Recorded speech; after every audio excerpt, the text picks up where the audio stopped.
we are not your grandmothers and grandfathers in NAACP. And I know some chapters that's what I think of.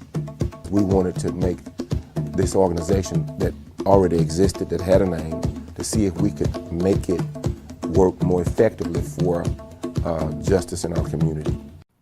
Good evening, everybody. This is Race, Religion, and Politics.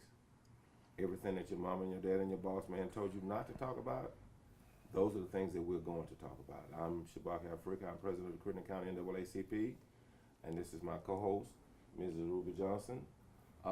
She's the vice president of the Crittenden County NAACP, and we have a wonderful guest with us this evening. We have our new mayor. That's Mayor-elect, Mr. Marco McClendon.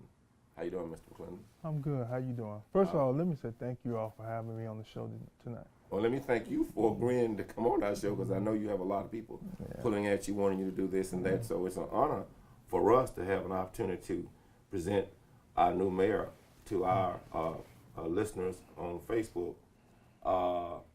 First thing I wanted to ask you is, you got to be excited, because we are excited. So I know you got to be 10 times more excited than we are. Well, right now, I haven't settled in yet. Haven't kicked in that I am the mayor. You know, I started doing this at an early age, at 24 years old. Actually, I ran at 20, and I lost for city council. At 24, I was elected, and was elected all the way up to 40. So I've been doing this 16 years now. So I have a lot of experience in the legislative part of city government. Once I run into elections, first off, a general election, then a runoff election, and winning, it has been so many things thrown at me at one time where I really haven't had time to really enjoy it, but I'm definitely looking for the opportunity to move West Memphis forward. And you will be officially installed on January 1. January 1st, matter of fact, at the auditorium at 6 p.m., and I'm inviting everyone out to come and see history. Well, we want to see that, and you mentioned history. For a lot of people that are under the age of 45 or 50, for them, you are the first black mayor, but a lot of people don't have forgotten that we had Mr. Leo Chitman was elected mayor in 1982 and took office in 1983 amidst a lot of controversy. But we have had a black mayor. It's interesting that we are in Crittenden County. This is West Memphis. And in the 1880s, black people were 80% of the population, but by 1900, not only did we not have any black elected officials, black people couldn't even vote. So this is historic, and it's empowering to our communities.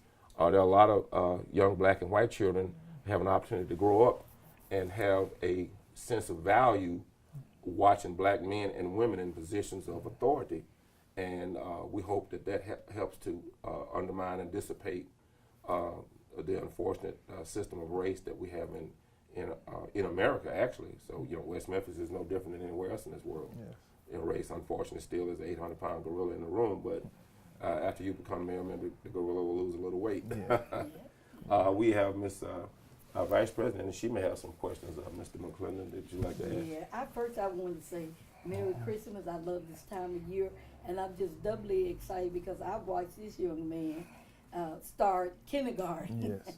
So I watched him grow up, and that's so exciting. And that's one thing, Marco, we want everybody to see, that you can do this. Exactly. You came from the same place that they've come from. You started out right here in West Memphis, went to school all the way through West Memphis, and you are the mayor. So we want them to know that everything and anything is possible if you set your mind, stay focused, and set your mind to it, that you can do.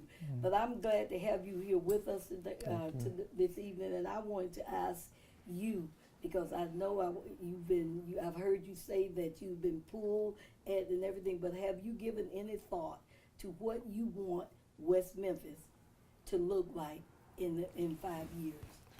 Yes, in 5 years, what I look forward to is making sure that we are taking full advantage of all our opportunities. Economically, I want to make sure that I have leveled the playing field for we can start to move forward as one people, one community. That's very important to me. When it goes back to economic development, we have interstate that have over 60,000 vehicles that travel through West Memphis every day that we're not taking advantage of. We have the mighty Mississippi River on our side. We have our own growing and thriving airport.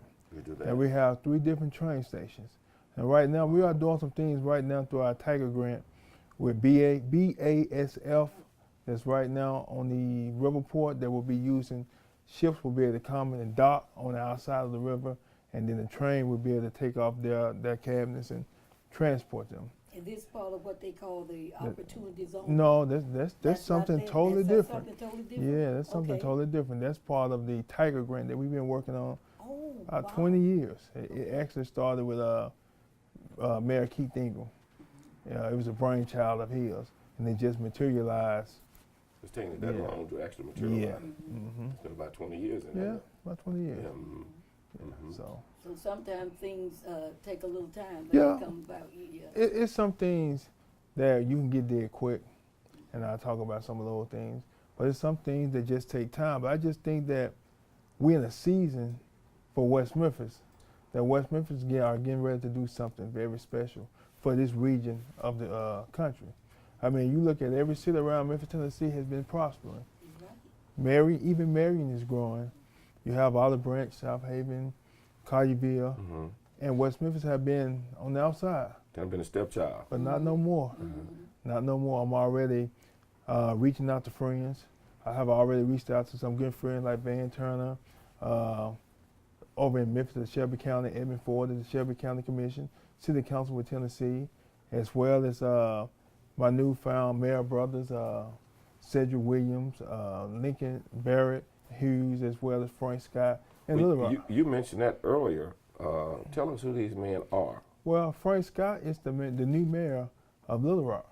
Wow. Yes, Mhm. the first black elected mayor in Little Rock. Cedric Williams is the mayor of Ford City, as Okay. well as Lincoln Barrett is the mayor of Hughes, a smaller city. Well, we are talking and we want to get together to collaborate on some ideas how we can all benefit each other down the I-40 highway. You know, and I'm glad you, I'd like to piggyback on that because, you know, it seems like since you become elected, you can sense in a lot of people a newfound pride. A lot of people that didn't even talk to me have come up and started talking to me. And people say, well, what do you think about it? I said, I'm ecstatic. I said, you know, some of the people that have said that they have apologized to me. I think a lot of people are aware that Quorum Court and the Parks Director of West Memphis, Mr. Lorenzo Parker, and I have not had a good relationship, but the other day he reached out and said that he apologized to me, and so I want everybody to know right here on Facebook that we accept his apology and look forward to working with him and you and everybody, and I want to ask you to use your clout as our mayor to try to bring us together so we can begin to work together.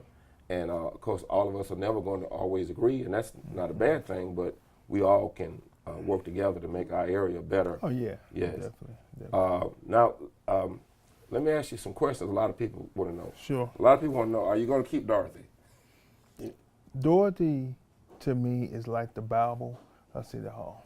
Okay. She's a wealth of knowledge. I mean, you know that she can actually run that office with her eyes closed. Yeah. Okay. So definitely being a new mayor coming in, you need that type of wisdom. She's and been there experience. forever. I think 41 years. Okay, Wow. okay. Yeah. I know. I didn't remember a time when she wasn't there. Yeah. Well, and a lot of people have asked, and you know, you and I have talked briefly. I don't know how much you can reveal, but can you give us the names that you have already placed, Okay.